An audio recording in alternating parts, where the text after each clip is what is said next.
please state your name? I'm Ann Lou. Okay. What is your ethnic identity?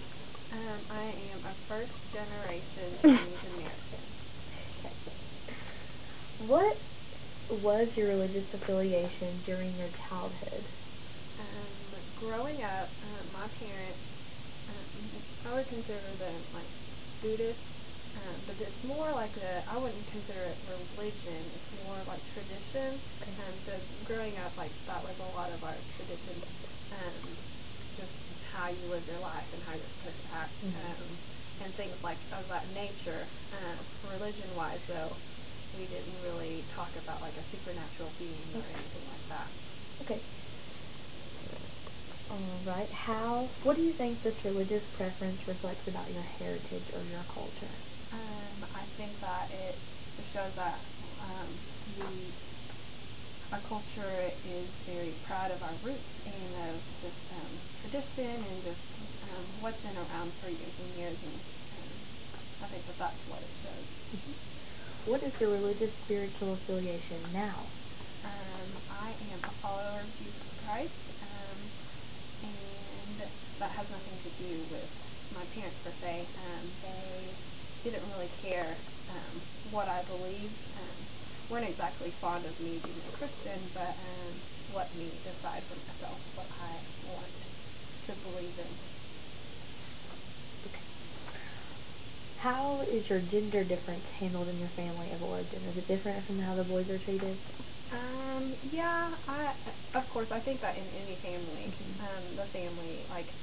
the parents are going to be more worried about the girls than the guys, even so in America, but for my family, I definitely can say that that's true.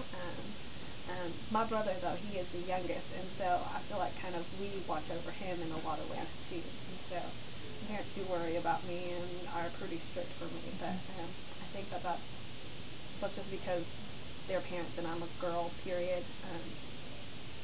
But they're that way with my brother too. So I think it would be different. I would be able to see it differently if my brother was, say, older than me. Then they would probably treat him with more freedom, and I'm the younger one that they would like watch after and be strict with. All right. How about Chinese music? How is it different from American music? Growing up, I did listen to some Chinese music. It's really poppy, and so there's some of it is very different, some of it's pretty similar, and like they have rap and they have like crazy instrumentals, and I think the guitar is getting bigger now for Chinese music, and so it's different in like I guess the types of instruments used, but I think it's pretty contemporary now. Okay. And they listen to American music too. What about clothing preferences? Well, I pretty much wore like what my friends wore around here since I grew up in the United States in East Tennessee.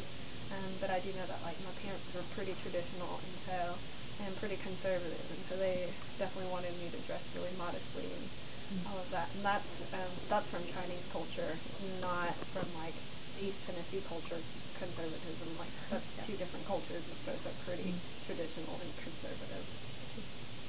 Okay. What is the socioeconomic history of your family? My family, my parents lived in China most of their life and moved here right before I was born, and they were actually pretty poor. They were both farmers. My dad was more of a farmer, and so it was just a lot of hard labor.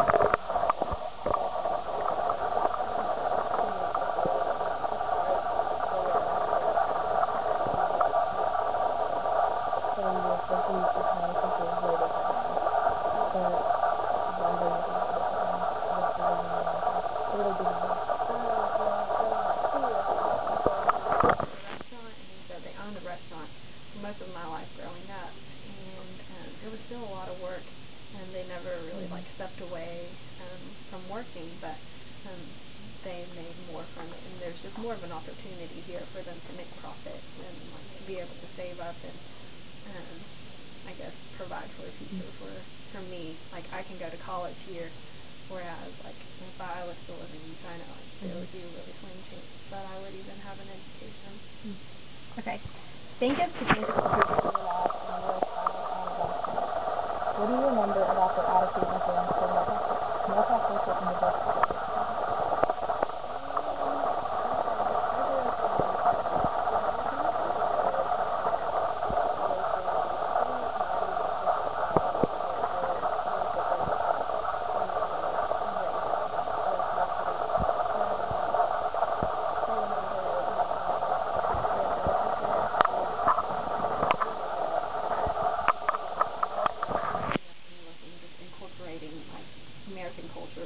ours and like just loving on us, and I remember that a lot.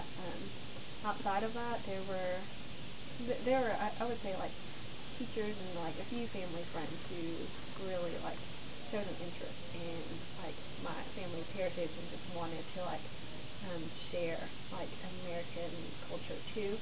But there's really not that much of that, not that many people that I know. And so and growing up going to school, I feel like I think when I was younger I was pretty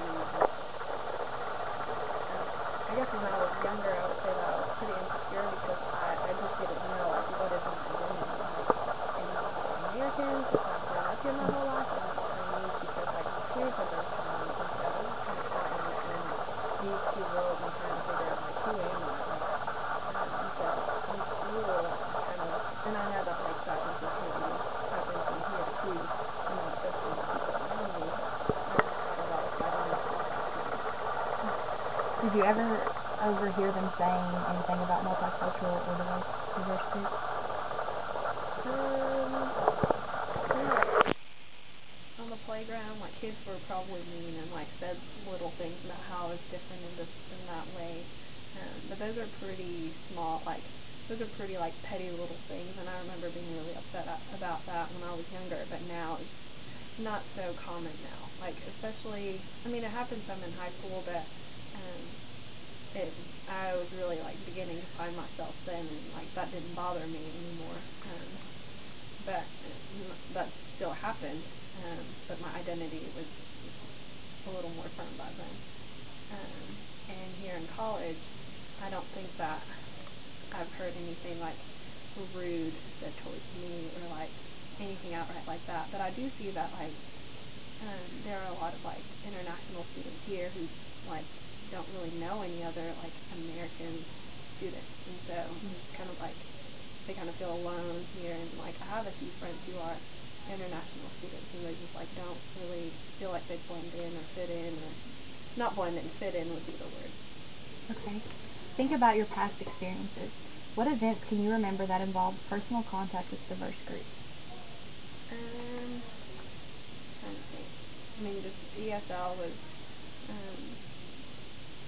like the first time I was together with not just American students or Chinese students, but like a pretty diverse group, and we worked together and we learned together, and it was a lot of fun. Had fun together. And then